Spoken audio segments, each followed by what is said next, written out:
Être photographe en Israël, c'est un vrai numéro d'équilibriste, pas vrai? On jongle constamment entre la passion de l'image et bien, la réalité des affaires. Alors comment faire de cette double casquette un véritable atout? Allez, on va voir ensemble les clés pour y arriver. La question se pose tout le temps, artiste ou entrepreneur?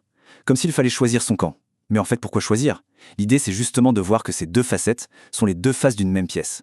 Elles peuvent et même elles doivent travailler main dans la main pour construire une carrière qui soit à la fois épanouissante et rentable. Alors commençons par le cœur du problème. Le premier point, c'est ce fameux duel, l'art contre l'administration. Pour beaucoup, c'est là que le bas blesse. C'est souvent vu comme l'obstacle numéro un, cette montagne de paperasse qui semble étouffer la créativité. Regardons ça de plus près. Voilà, c'est exactement ça. D'un côté, on a la passion, ce qui fait vibrer, la recherche de la lumière parfaite, la composition, l'émotion qu'on veut capturer. C'est le carburant. Et de l'autre, on a la profession, les factures, les impôts, les budgets. Le truc, c'est de changer de perspective. Loin d'être un fardeau, cette partie administrative, quand elle est bien gérée, devient en fait le bouclier qui protège la créativité. Elle libère l'esprit et permet de se concentrer sur l'essentiel, l'art. D'accord, mais concrètement, comment on fait pour dompter cette bête administrative sans y laisser son âme d'artiste? La réponse est plus simple qu'on ne le pense. Il faut les bons outils. C'est pour ça qu'on va maintenant ouvrir la boîte à outils numérique indispensable pour tout photographe moderne. Regardez-moi ça. Voici quelques exemples d'outils qui peuvent littéralement changer la vie. Le but, attention, ce n'est pas de collectionner les abonnements, non. L'idée, c'est de se créer son propre écosystème, bien huilé. Un outil pour gérer ses projets, un autre pour la facturation. Chaque logiciel prend en charge une partie du travail. Et au final, c'est du temps précieux qu'on ne passe plus sur la paperasse, mais bien là où on doit être, derrière son appareil photo. Bon, maintenant qu'on a les outils, parlons argent. C'est un sujet, disons, crucial. Et si chaque dépense professionnelle n'était pas juste une sortie d'argent?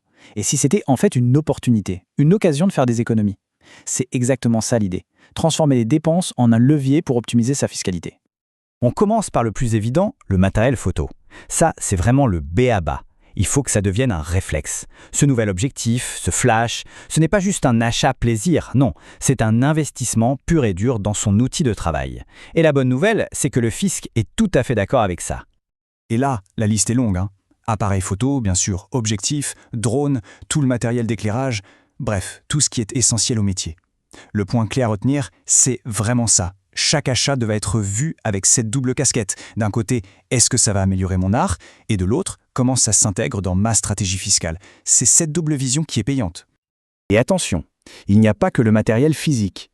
Les outils numériques, ces moteurs un peu invisibles de l'entreprise, sont tout aussi importants aux yeux du fisc. Et ils représentent des déductions vraiment significatives.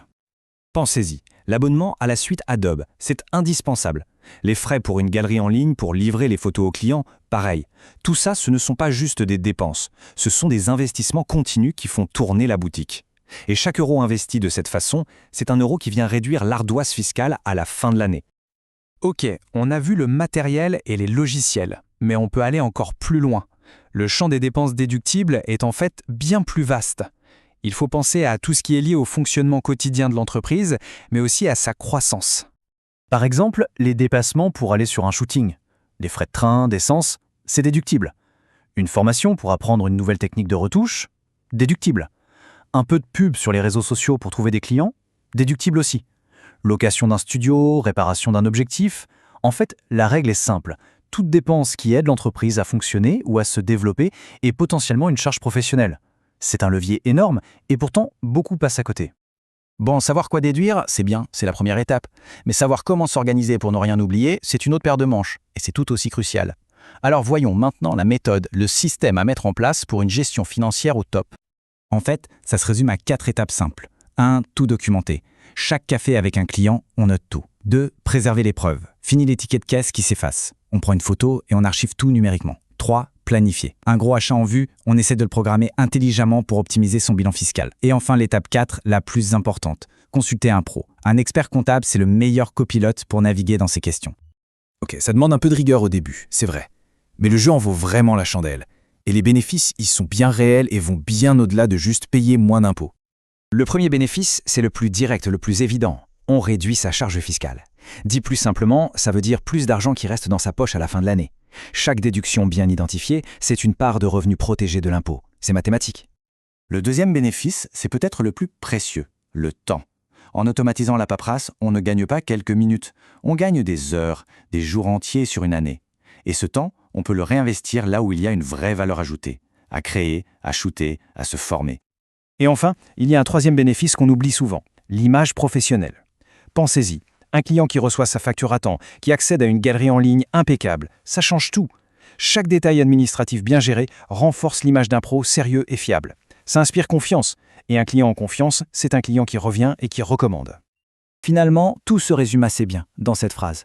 Le talent artistique, c'est la base, c'est non négociable. Mais ce qui transforme ce talent en une carrière durable, c'est la rigueur de la gestion et les bons outils. Les deux sont absolument indissociables pour réussir. Alors, la vraie question, elle est là. En appliquant ces principes, la gestion d'entreprise n'est plus une corvée. Au contraire, elle devient la fondation solide sur laquelle la passion et la créativité peuvent vraiment s'épanouir et grandir. C'est une toute nouvelle perspective, non ?